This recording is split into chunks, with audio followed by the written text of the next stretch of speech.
येवल्यात मानाच्या गणपतीसह विविध मंडळाने गणरायाची स्थापना केली असून यावेळी विविध मंडळाने पारंपरिक वाद्य हलकडी ढोल ताशाच्या गजरात उत्साहात स्वागत करत वाद्याच्या तालावर ठेका धरला होता।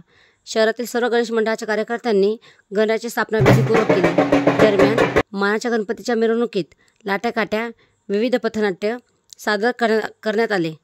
तसेच येवला शहर पोलिसांच्या चोख बंदोबस्तात गणरायाची स्थापना उत्साहात करण्यात आली। DS4 मराठी न्यूजसाठी दीपक सोनवणे, येवला।